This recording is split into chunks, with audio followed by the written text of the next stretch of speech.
Hi, Allana. Welcome to the High Vibration Living Podcast. It is so good to be here, Whitney, especially with our little pre-chat before we came on today. That No, it's really such a up for treat. you and it's up for me. So thank you for having me. Yeah, it's just a treat for me. And so I want to share with the audience a little bit about how I prepped you before we recorded this podcast. And I Yeah. shared that I went to a party and I was introduced to the most lovely couple. I've been really like calling in my meditations that I really want to meet more like-minded friends, but I want to meet couples, like happy, loving, joyful couples who spirituality is a part of their life and they use it to just to make life more fun and more playful and to call in a bigger experience. And I walk into this party and I meet this couple and we're chatting and they are asking me like about what I really want. Like, what do I really want in my life? What's missing? And I start crying. Oh, And babe. I felt so bad, just suddenly being so emotional, but I couldn't hold it back because I'm still like a little heartbroken over a relationship I had earlier this year. Even though you know when you mentally are supposed to move on, for some reason, sometimes you physically or your heart won't let you. It's they're slowing down the process. And Yeah. so the guy in this couple that I was chatting with, he opened up to me and shared with me how he called in his partner and the work that he did, the coach that he hired, what he was doing on a daily basis to change himself so he could meet the one. He didn't want to date, he just wanted to meet his wife, his partner. And lo and behold, we had this podcast set scheduled, and you're an expert on how to become the one to find the one. So I Yeah. kind of wanted to dive into that because I come from a place where I'm really to evolve and change in order to show up as the best version of myself for the person that I'm supposed to be with. Like I don't play victim. I hope not. And I think a lot of people right now are like, what do I need to change? How do I need to evolve in order to be with that person or to find that person or to call in that person or to raise my vibration so we actually meet. I think we're all kind of dumbfounded right now. I just know so many people in their 30s and the 40s and even 50s who like they just don't even know what else to do. And all the traditional 3D methods don't seem to be working. So like what do we need to be doing on ourselves or energetically in order to make that change? I think you are so delicious. I'm so grateful for this conversation right now. Like, you get it, you're on the path, you're asking the right questions. And I want to also begin by saying you're brave. You're authentic and vulnerable. You let yourself cry. They didn't poke you and make you do it. Like, you chose to open up. You chose to be real. You chose to be transparent. I so respect that about you. And I believe that's a key to manifesting the one, calling in the one, whatever way we want to say it. Because the way Mhm. I see shifting from the 3D to the 5D is life is going to give us absolutely everything unintegrated to integrate so that we are whole, whole being more and more embodied, more and more 5D. So anything, and I sort of see it like, like a kernel of popcorn. Mhm. Before it turns into popcorn, it starts to shake and then it gets a little closer. It's really shaking. And then it gets really close and it's really painful and it's really shaking and poof, like that. So often it's darkest before the dawn. Mhm. Often before you meet the one, it's going to be facing the core wound. It's going to be really sitting in the fire and going to into your shadows. Even something you might have quote unquote handled, it's going to come around again for those last few tendrils. And I would say perhaps one thing to look at is we need to heal what's still not integrated about that last relationship. And a piece that's often, I work with singles and couples, Mhm. but a piece that's often in the way is attachment to finding that person, as opposed to choosing that person. Mhm. And if we're waiting to be whole until we find them, that very same lack is going to push them energetically away. Yes. Right? I know you get this. Tell I me. totally get that. And that's the weird thing is like when you mentally understand and comprehend. But you can't get your heart and your body to match that. Yeah. Yeah. Does that So make sense? 100%, 100%. So I like to look at things like like an iceberg. So mentally, it's the top of the iceberg, right? Very small. We know what we know. It's our conscious mind. We're very clear what we want, but there's a motherfucking huge iceberg under the water that is our body, is our subconscious programming, is our unhealed wounds. That is literally the vibration that attracts its like match. So Mm. if the wound, even though the brain might say, I'm good enough and I'm strong enough, all the things, Mhm. but the heart says, the body says, the trauma says, I need to make sure I survive the next abuser so I don't get hurt again. What are we focusing on? The next abuser. What are we attracting? The next abuser. Even though our brain is saying something completely different. So it's the work of humility and bravery to go within to the part of us that isn't home, isn't whole, isn't integrated, the part that really believes if I put my guard down, I will be safe, because that part of us is making sure we never get hurt again. And so you'll go to a party and there'll be healthy people, but you won't even see them. You'll beeline it for the sociopath because they're the abuser that you need to survive, says Allana, who did this for decades. So I'm saying this from personal experience, and I'm saying this from the clients that I work with. So, so back to that attachment piece that I spoke of a moment ago. I had the blessing of leading a guided meditation for Heart Math at their annual conference down in Yeah. Cancun pre-COVID. Such an honor to connect with the scientists and all of those incredible people. And they have what's called an inner balance. You hook it up to your ear, you put it on your phone, and it can track your coherence. So coherence is when our heart is open, when we're in appreciation and compassion. But here was what I was pissed off about with the app, is I wasn't going as high as I thought I should because I'm so evolved. And I could be appreciative and it would go up. I could even have a bad day and be compassionate and it would go up. But damn it if it wouldn't go above like about a level 4. And then one day that I interviewed the scientist on my podcast, and he's like, how attached are you to the result? And I'm like, oh, I'm committed. He goes, I didn't say that. I said attached. And I was using all the lingo to try to bypass Yeah. that I was making it very significant. And I was very attached. And I even had my worth attached to it.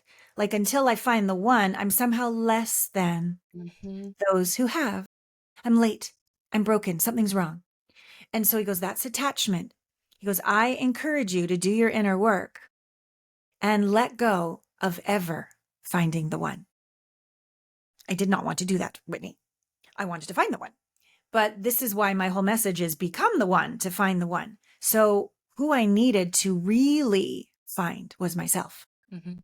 And not all the Ivy League grad and author of 6 books and all the things that I'm so proud of this way. No, I needed to find the terrified one, the humiliated one, the ashamed one, the one who really didn't believe she was worthy enough until she found a man that finally loved her, and then she'd be enough.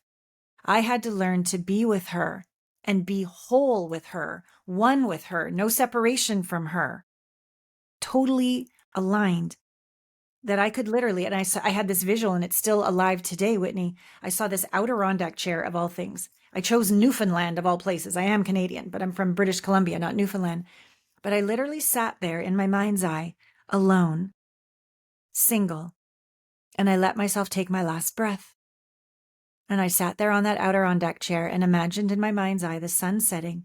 And that was the end of my life, and I never found somebody. And I sobbed and sobbed. I have so much love to give. It doesn't make any logical sense why I don't have someone to share it with. But I realized when I did that exercise, it was me I was always seeking. Ultimately, it was the divine masculine within myself that I was always seeking. I'd done all this work on my femininity and my feminine qualities and my sensuality and my receptivity and all the feminine things. But my masculine was really quite toxic inside. He was a workaholic. He was always judging me that I was never doing enough. He wasn't a healthy masculine inside of me. And so as I did this work and I let myself imagine dying, I found this oneness with my inner masculine. He's like, you're enough. You don't need to do more to be enough. You don't need a seventh book. You don't need to be on Oprah. You don't need to make $1 million. And you certainly don't need a man to be enough. And something got very, very quiet. And then because I'm a science geek, I went after that back to the heart math inner balance mechanism, the app. And I started feeling appreciation for myself, compassion for myself. I knew that moved it up. And then I just let go of attachment. And it went through the roof, Whitney. My coherence went through the roof, and you're crying right now. So something's helping you. So I tell me what's am. moving you. Tell me, Lily. It's just, I think, I think any woman, you know, works on getting comfortable with the judgment of other people, commenting about them being single, Yes. not having a partner, Yes. not having kids. Yes. So you have to work on that judgment. Then you have to work on the internal judgment, because no matter how much you work on your internal judgment, it's like you walk outside and there's another person verbally judging you again. Totally. It's exhausting. Yes. Yes. And then yes, I think, because I do a lot of meditation, I've done those meditations that you have done where you imagine the end of your life. And are you comfortable with this being all there was? So I just relate a lot to you. And then obviously for me, and for this lifetime for me, any of the relationships I have had are very connected to my past lives. I'm just doing a lot of cleaning and clearing. Nice. So everything you just said, I relate a lot to. And it just breaks my heart, because I've been there and I felt all that. And it's a lot. It's just a lot, you know? Yeah. Yeah, babe. So I wish I was in Laguna snuggling you right now as your big sis who's 55 and still single. So I hear you. I hear you. Here's what's humbled me and what I offer you and the listeners is you have done a tremendous amount of work. You are doing your past life work. You're so evolved that you're doing literally multidimensional work in this life. I really bow to you. I really see you, and I honor your incredible depth, your incredible bravery, and your incredible humility. One thing I'll offer, about 4 years ago at this point, I was so committed to finding the one that I stayed in a relationship that was unhealthy, the first of my entire life that was physically abusive. And I was so ashamed. Here am I, this intimacy expert, millions of views on YouTube, helping all these people find the one. And I attracted physical abuse. Well, I'm going to fix it. I'm going to be the one that turns him around, because after all, that'll prove I'm good enough, won't it? Until it got so bad that I was screaming bloody murder, and the cops came and put him in jail. And I spent the next 1.5 years with the entire community that I met him in turning against me, defaming me on emails, taking him to court until he owned it and pleaded guilty. It was horrible.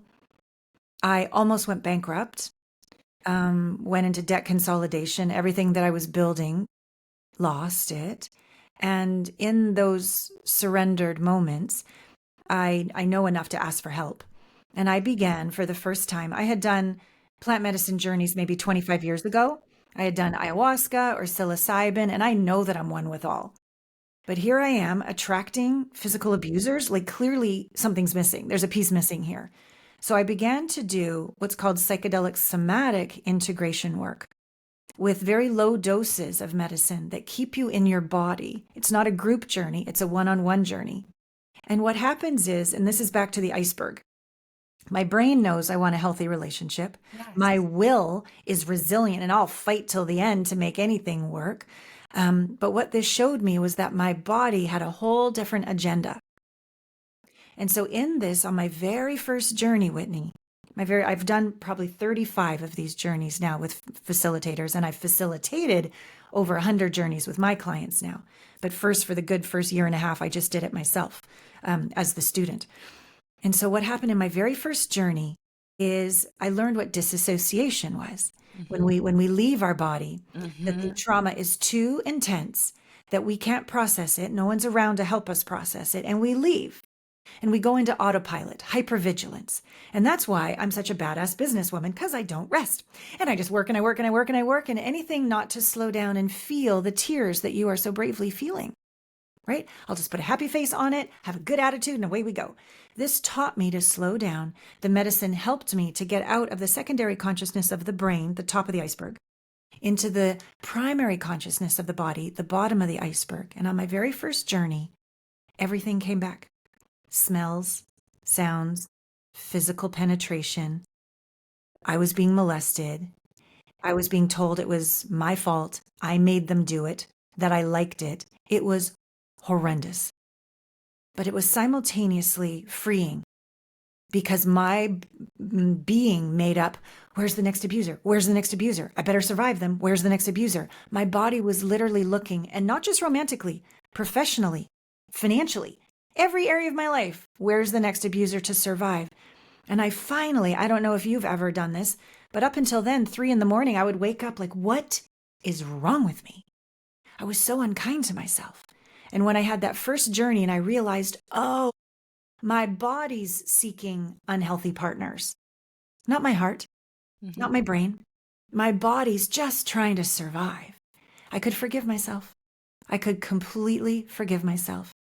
And then my autonomic nervous system that was running 1,000,000 miles an hour, literally vibrationally attracting unhealthy partners, went back to zero.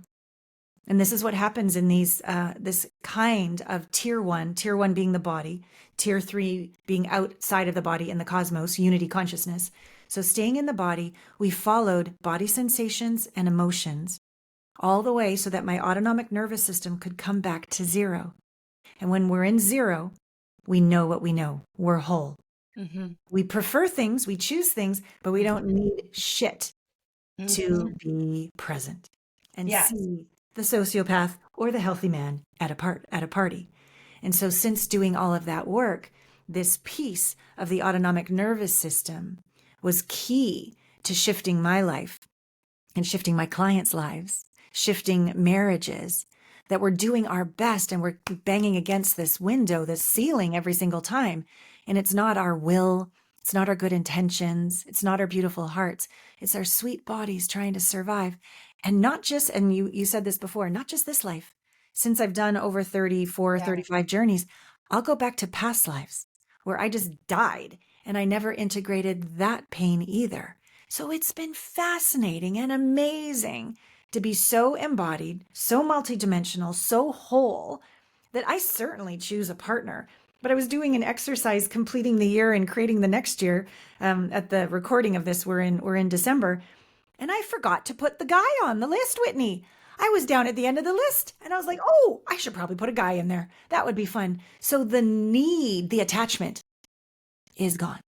Mm-hmm. And I know from working with my clients, as soon as they no longer need that partner, they tend to walk right into. Interesting.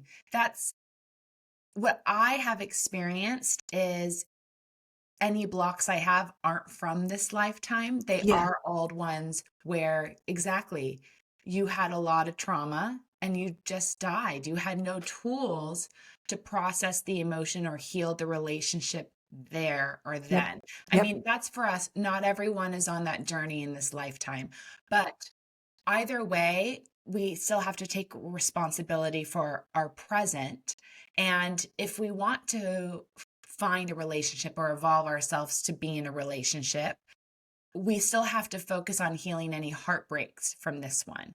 I have gone to so many spiritual practitioners and spiritual masters over the past 6 months to do that for myself, because this last one was very much involved with many of my past lives. What a pleasure.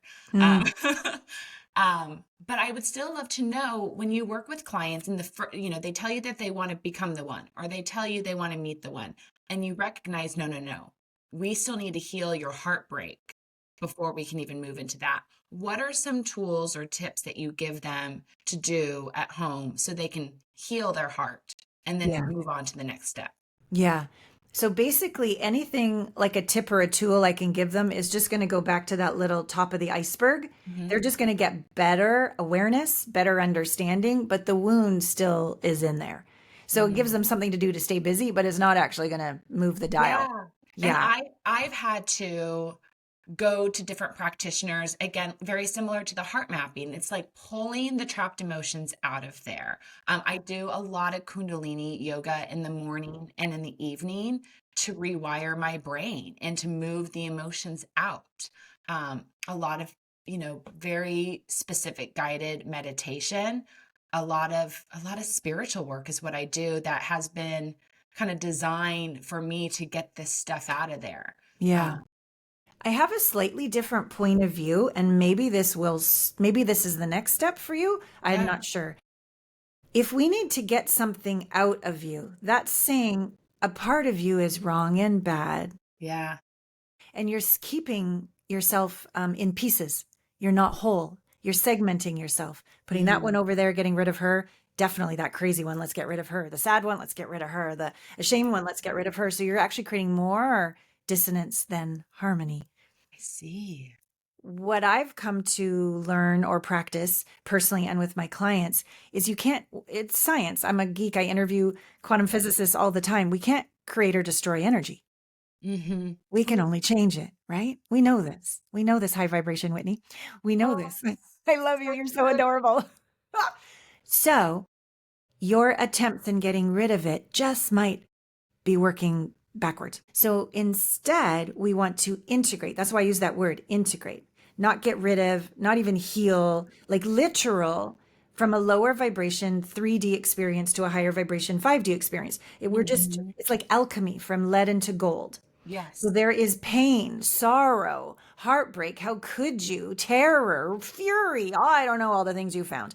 We don't want to get rid of them. We want to lean in. And here is the piece of why this work I do, it's called PSI, psychedelic somatic integration, has been so rewarding. We have to surrender and trust body. We have to say, thank you, mind. Shh. Even Mm. thank you, heart, soul. Shh. Mhm. Just body. I think a lot of us in the metaphysical world or personal growth world, body, mind, spirit, we always say these three things together, but body's always down there at the bottom. I Just feed know. it, make sure the ass is small. It's all going to be fine, right? Like we don't actually honor the wisdom and power of an integrated body And that's to where it all align is. It's all in there. Like every experience we've had in this life is in there. and past and past. And so if our soul is going to be embodied, but we're not honoring the body vessel for it to come into, it's not going to happen. And the level of partnership I believe both of us are calling in is not going to half-ass this. Right? At this point, like, Come on. Right? Yeah. yeah, I Yeah, yeah, kind of yeah. envy the people that like met their person in high school or college when they weren't that evolved yet. I mean, it It seems like they got the easier route, but maybe well, not. yes and no. I try not to compare myself because the journey I'm on is where my soul's evolution is. And the journey where their soul is. I often think this about like multimillionaires who meet their NFL husband when they're 18, like all this kind of Yeah, just like that would be exactly. really fun, wouldn't it? I know. But Yeah. that's not our journey, love. Yeah, We're here that's to a be role different. models as well as our own soul's journey. So back to the body.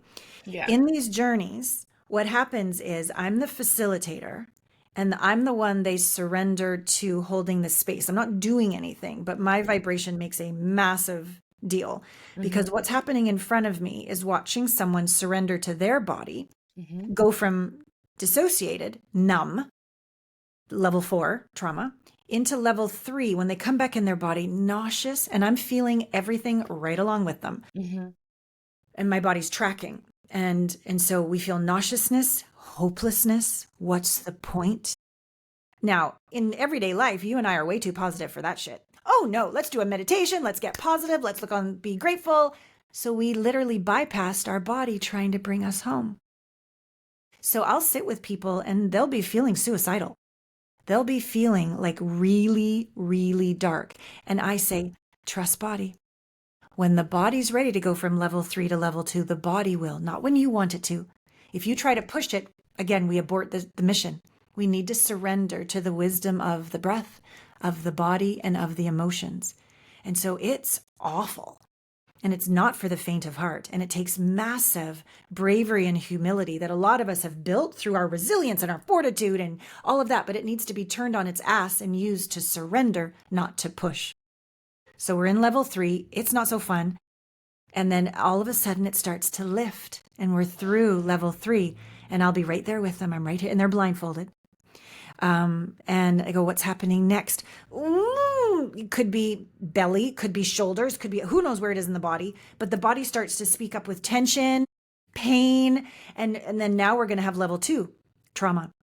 Short. Level 3 is quite long, unfortunately. Level 2 is short, but it's panic like you think you're going to die. Terror, fury, rage, murderous rage. Like it is so intense that you would never let yourself actually feel this in everyday life. You'd be afraid you would cut somebody's head off, or you'd be so panicked that you'd want to calm yourself down. Like in normal therapy, they'll say, oh, don't go to the window of tolerance anywhere near that. Like, let's just calm them down and give them some medication.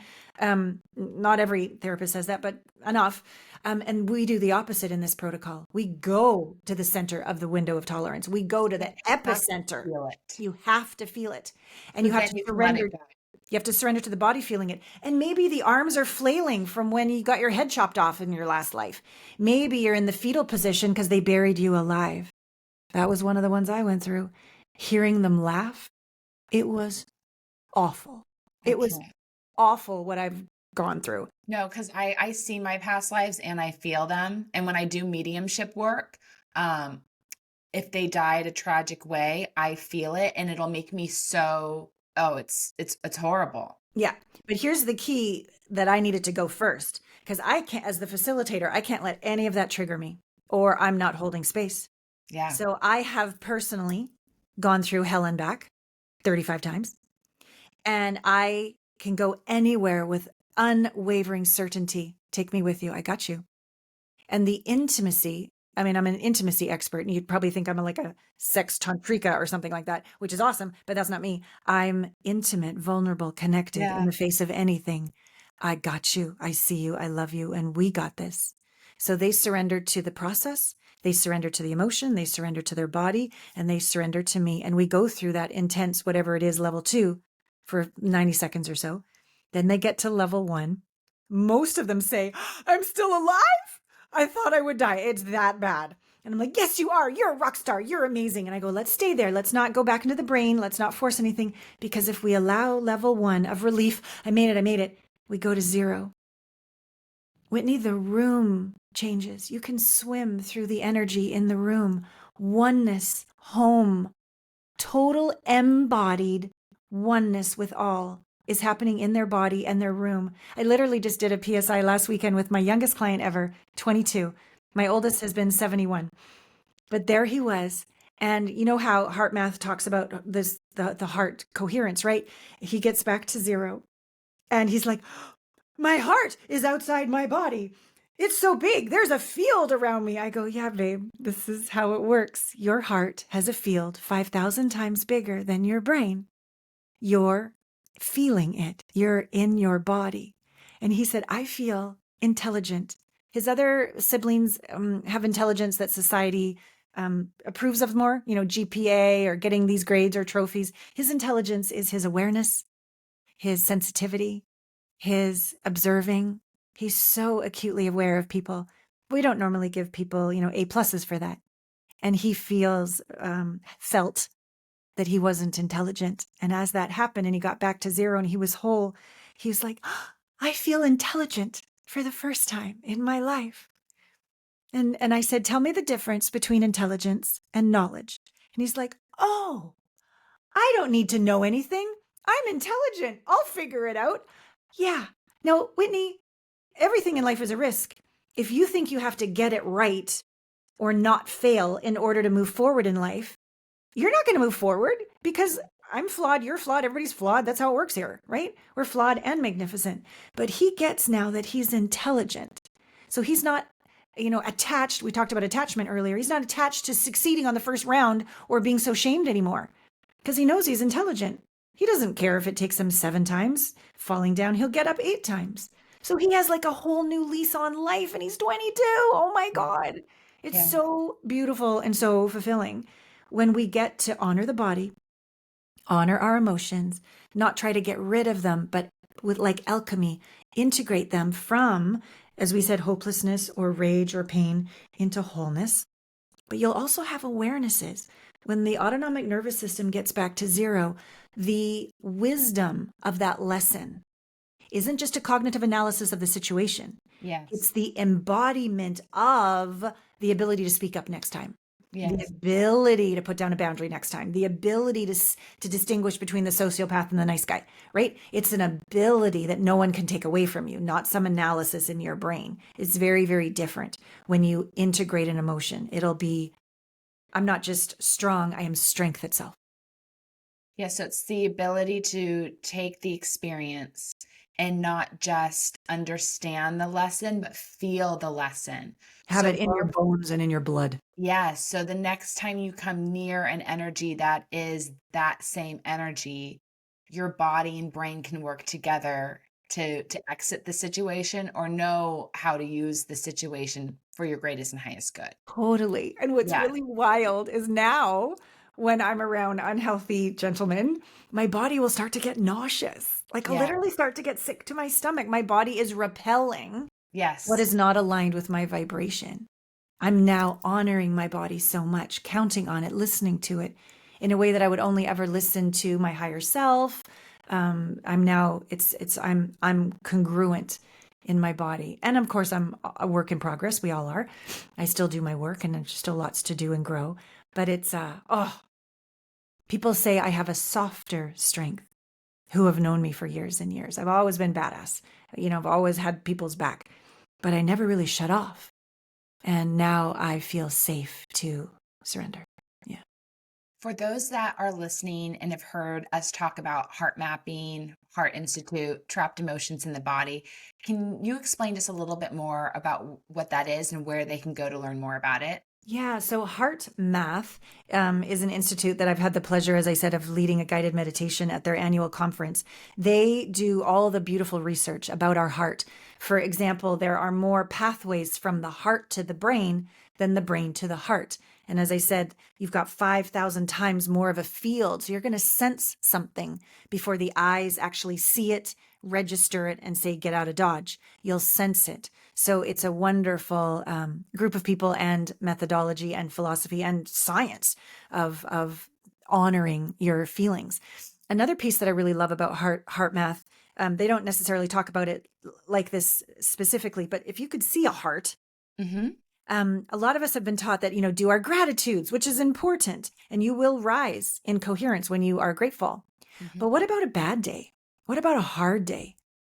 Then all we do is fakey fake gratitude when we're really not grateful. It doesn't move the dial. But here's what happens if you've had a bad day, the other side of the heart, compassion. If you feel authentic compassion for yourself, empathy for yourself, not judgment, that will also rise. So no matter what the day holds, it was a great day, be grateful and appreciative. It was a tough day, be compassionate and have empathy, be tender. Those two emotions will both rise up your coherence. And then, as we said before, lastly, let go of attachment. Because ultimately, and this is more science geek stuff, nobody's out there. Ultimately, everything is a hologram projected out. So that man that we want is actually that inner masculine inside. And what's shifting in my life with my company, I actually took a sabbatical. There was a hurricane, and I'm in South Carolina. There was a hurricane in South Carolina, and I just evacuated and took a month off, took a sabbatical, first time in my life, because I realized everything I did, Whitney, was for others, even my self-care, to be a better coach and a better mother and a better lover. Like I was so externally, like I had even said, I'm giving my life to God, and I'm just this, and I started to become like a martyr and a victim, even though I was a very empowered woman. And what I realized is I had disconnected or forgotten or lost touch with, what do I do for me? End of the sentence. Not so that, in order to. All those so that, in order tos were an agenda. And if you have an agenda, what's the presupposition of the agenda? In order to be good enough, loved, safe, worthy. So I have been doing my work to just be whole, whether I have any clients or none, any followers on Facebook or none, Yeah. any Insta, like, and what, and this is hysterical. And so I took a month off. Week 3.5, my YouTube channel got hacked. 18 years, 5.5 million views. I mean, 80% of my leads gone in an instant. And I was shocked, pleasantly shocked, that when that occurred, I said to my staff, and they were ready for like mayhem. I said, "Oh, I am not my YouTube channel. I'm Allana Pratt. If the divine wants to take this away, YouTube is not the source. God, the universe is the source. We're fine. If we're meant to have it back, we will. And if we won't, we won't." And I'm like, who the hell just said that? Wow. So by putting myself first for 3 weeks, which initially felt selfish, who are you? Maybe, everyone will leave. No, I was inspiring other people to take sabbaticals. Yeah. Is actually what happened. In fact, one of my clients who took a sabbatical after I took a sabbatical, on his sabbatical, he got the Simon and Schuster book deal. Not when he was working and pushing, when he was letting go. So it's like been so good for everybody, all my clients. So this is important for us to realize anything we want on the outside ultimately is a feeling. When they're here, yes, they're flesh, or yes, there's a house, or yes, there's a thing. But all of that gives us a feeling. Mm-hmm. Do the work to feel that as already done. Integrate everything in the way of feeling that's already done on the inside. Then open your eyes and begin to take steps on the outside. They'll be different. There'll be different actions, different energies. You know the person who walks in the room and wants everyone to look at them. And you know the person who walks in a room who doesn't need anything. They're whole. They're just here to give and play. That's the energy that will attract the caliber of relationship, Whitney, that we're looking for, the caliber of clients that we're looking for, this true embodiment of wholeness. And you got to do the work. There's no way around it. I'd love to know, because you are so empathic, and that's a big part of what you do. What do you do to restore your body for you? What are the practices, whether it's weekly or monthly, that you do to support this physical body so you feel great in it? Yeah, thank you. I'm a big bather. I love having my bath at night, my Epsom salt bath at night. I am in South Carolina on purpose. I was here for my sabbatical for a month, and I loved it so much. I'm right on these, they're called barrier islands, and the beaches, when it's low tide, it's like another planet. The beach is so huge. So I walk the beach. I literally plan my work day around low tide. And I walk 5-8 miles all along this beach. And I stay in shape. I clear my mind. I listen to my higher self. Maybe I'll listen to a podcast. So I do that for my body.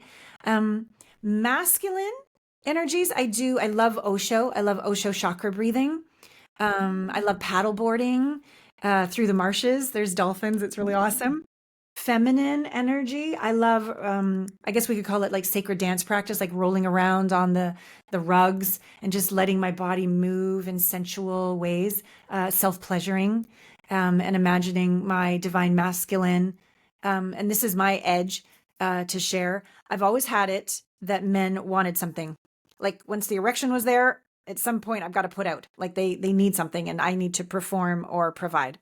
And I have many coaches and I coach many people. So I think it's out of integrity to not have several people telling me my blind spots, because I need to be the best coach I can be for others. So one of my coaches, she's from Australia, and her accent, I can't really do it well, but she's like, "The divine phallus wants nothing." And I'm like, "Oh no, it wants something. It always has an agenda." She's like, "You've got work to do. The divine phallus wants nothing." So part of my feminine body practice is to be imagining, and I always choose Jason Momoa because I think he's the hottest guy on the planet. Anyways, that's what my divine masculine looks like. So there he is with his big cock and wanting nothing. And my job is to roll around on the ground, dancing, and not have to provide, not have to put out.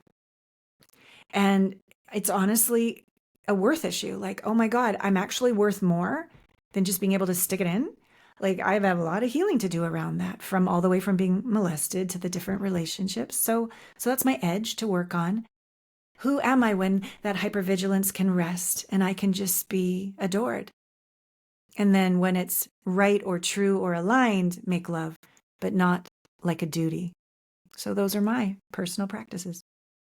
I love that our conversation has been all about how we can work on ourselves and grow and evolve and up level physically, emotionally, spiritually, mentally. It hasn't been where we need to go, what we need to be doing because it's what's expected or it's right or that's how it works. Because I feel like I spent my 20s and 30s spending all this money and time to go to these places, to be available, to be chosen. And obviously, that doesn't work. And I think that mindset needs to really shift in the dating and relationship space. You're brilliant, So, Whitney. That's the 3D way of doing it. You need yeah, to do more. And there's a yeah, winner and a loser, and somebody's superior to you, and you better not be inferior, right? You better get it right, better not get it wrong. That's all 3D. 5D is a different animal. We let go of needing to understand shit. We let go of strategy. We let go yeah. of figuring it out. To an Ivy League grad, this does not go over well to the brain, right? I want to know it all, and because actually it's my sense of control, which is based in fear. Fear doesn't exist in the 5D. We don't go to this amygdala freaking out that we get hooked into in the 3D. So doing this work literally helps us to ascend by descending into the body and being more and more in the present moment and Mhm, listening to the whispers of our soul deep in our hips, our open, coherent heart. And mhm. instead of our trying to figure it out brain, right in the center, to your pineal, where you're connected with all this non-local intelligence, connected with your soul. And it'll tell you, it'll light it up, and you'll see on the inside rather than see on the outside. And you'll just know this direction feels light. Yes, this feels right. This one doesn't. There's an event my brain wants me to go to next year. And I was talking to my staff this morning on our staff meeting. And I said, I don't know why. It doesn't make any sense. But my body says, no, don't go to that event. Mhm. Maybe there's going to be a plane crash. Maybe it's going to get canceled. I don't know what it is. Or maybe I think they're who I need. They're on my path, but maybe the divine has something else in order. So it's a lot of trust, Yeah. blind faith, patience, and surrender. But I do I'm always happier. fall back to the body over the mind and what it's calling and it's craving. Yeah. Uh, I do that a lot for vacations, for Nice. travel. Um, I might have the idea of where I want to go, and then my logical mind will be like, well, you can't take time off, or that doesn't work with your schedule. And then I see, is the body craving it? And then I'm like, all right, I have to give the body what the body wants. So we got to Oh, figure out a way to schedule it. And so totally. then I go into meditation and I ask my guides or all the different people I work with to align the opportunity for me to get there or go there. And then things do really fall into place. So then I can honor what the body's craving. Totally. I never thought I could take a month off, but I've trained Allana Pratt method coaches. I Yeah. just hadn't opened my mouth and asked them to help. Yeah. Yeah. It's so So, funny you brought that up because that's what I've been really wanting to do. And my body's been craving going to Switzerland and Austria. It's screaming at me. It starts as a whisper and it gets so loud, and I can just feel the physical body needs that land activation. And so I did that meditation a few times, just asking my guides, my angels, God, Bruno Growing, all the different people I work with. And sure enough, an opportunity came up for next December to go on a family vacation, and I'm just over in that part of the world, and then I'm just going to extend it for another 2 weeks and get my Switzerland and Austria in, and so then I get my sabbatical, then I get my time over there, um, and now I have time to prepare for that sabbatical. mm, It does always work out if we just listen. yeah, I did. I decided in 4 days and I began mine, but that's okay. There was a hurricane. I'm, All I'm good. planning. I'm planning 11 months in advance, That's okay. but I'm That's gonna make okay. it happen. Good for you. Good for you. And maybe some little ones will occur in the meantime. Yeah. Hopefully, some other miracles will occur in the meantime. Um, what other final tips do you maybe have for the audience today if they are so focused on meeting somebody? How can they just surrender and start enjoying life? Mm. Date yourself. Date yourself. I think that's the most important thing. All of that neediness or attachment needs to be integrated. So what would you normally be doing? Do you want to go to the movie? Go. Do you want to Yeah. make love? Make love. Do you want to sit down? Put another plate down, right? Or sit down to dinner with your laptop with your friend and talk to them during dinner if you want to be with somebody. But not wait, don't anything you'd be waiting for, get creative and do it all now. I mean, friggin' marry yourself. Like get yourself a ring and put it on the other finger. Like everything that you're somehow holding out on. 211 degrees isn't boiling. 212 degrees is boiling. It could be a very small integration, and it probably is for people listening to this who are on this path anyways. Mm-hmm. It's going to be a small but painful, I'm going to say, like initially rip the band-aid off is painful, but then it feels better. Yeah. Just surrender this and not wait. Like I remember waiting to go to a Tantra workshop until I'd found the one. I'm like, fuck that. I'm just going to go. I'm just going Yeah. to do it. And it's been amazing. I'm in this other coaching program, and it's been extraordinary to practice with brothers, married people who it's a very clean container. And so I don't have to worry about, oh, maybe they like me, maybe they don't. Like it's all clean spiritual practice of who I choose to be to have that relationship.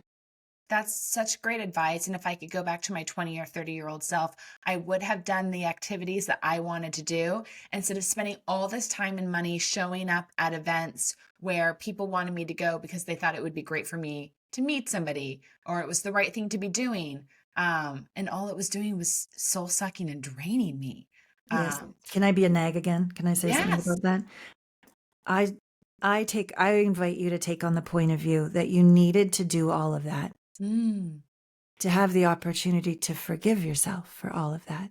And the humility is such a huge part of our self-esteem, to really embrace that we're so flawed and we're so magnificent. And that makes us so safe for others who are so flawed and so magnificent, for such incredible intimacy, that you're not 1 minute late, not 1 minute late, not 1 minute late.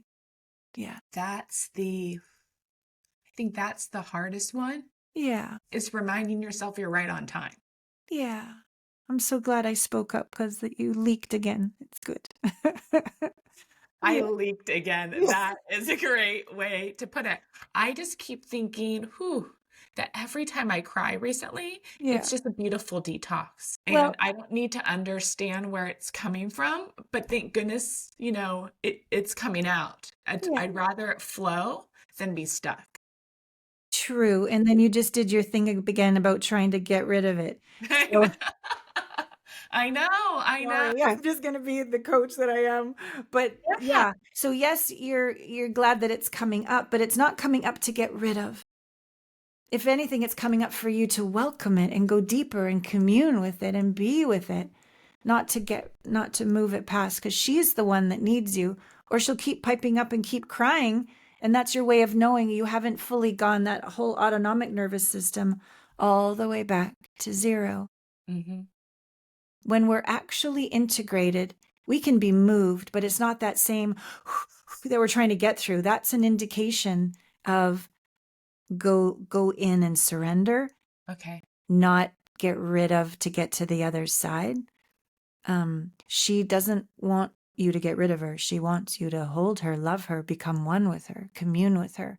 Let her know you love her just as much when she feels the way she feels, sad, late, a mistake, as when she's perfect and successful and all the things.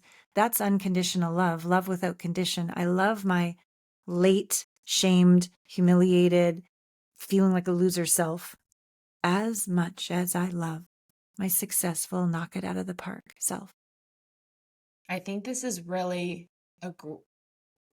a whole new way at looking at a variety of experiences. Yeah. We always think we need to move through it, flesh it out, get past it, instead of just sit with it and learn more about it. Yeah. And let it run the show, not the mind. And believe me, this is said from, I was going to make the hurricane go away. I was doing a launch on the Friday the hurricane hit. We're doing the launch. And I'm always on the go. And it took that amount. It took Mother Nature to stop my ass, slow me down, and integrate my next piece. So I'm not saying it from being one stitch better than you, only 1 millimeter ahead of you, because it's what's got us here. It's what's got us here. We want to thank the part of us that's got us here, and now integrate her into what's possible now. Yeah, with gratitude. Well, where can the listeners continue to learn from you? Mm, Where would you like for them to follow along, connect with you, mm. and continue on their journey with you? Thank you, sweetheart. Yeah, my site is my name, allanapratt.com. If you do /top, the number 5 mistakes, there's a complimentary 5 video series there, the top 5 mistakes that we make that destroy a conscious relationship and how to change them. So that's a free resource. The YouTube channel is back after being hacked, so there's a lot of videos there. My podcast, Intimate Conversations. And then at the launching of this podcast, we are launching a Patreon channel. And this is going to be my next level of vulnerability, transparency, behind the scenes. Enough of making excuses. I want to be with and reveal clients, my colleagues, my mentors, my staff, my friends, and show behind the scenes, not as some guru that knows what she's doing all the time, but like as a role model. I do my work. And some of my clients I've had for over a decade, I've never hugged them. I've never hugged them. My staff, they live in India and the Philippines.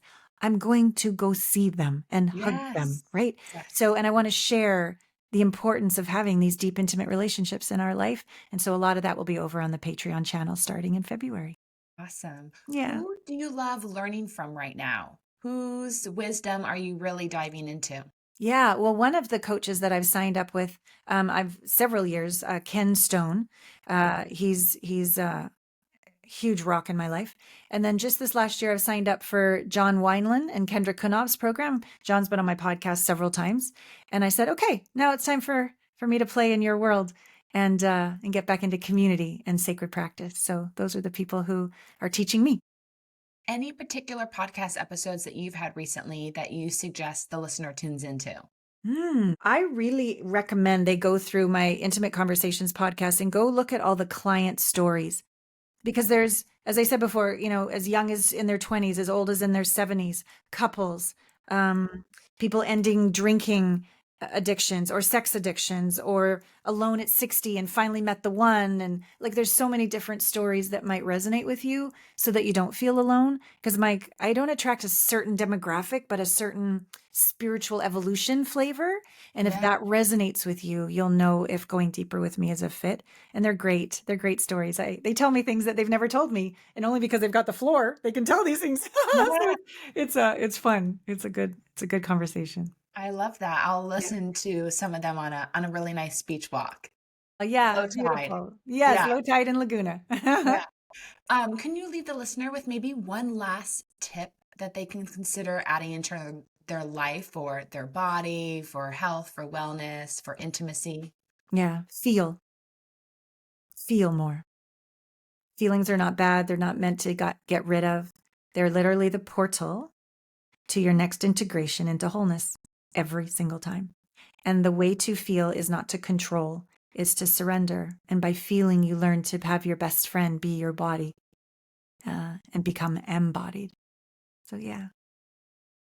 Well, Yeah. thank you so much for coming on the podcast. You truly feel like a big sister. It was such a pleasure to get to have a conversation with you today. And thank you for being so gentle with my tears for me. Oh, I just give you a beautiful snuggle. You're brave and beautiful, and it's been such an honor. Thank you for having me. Thank you.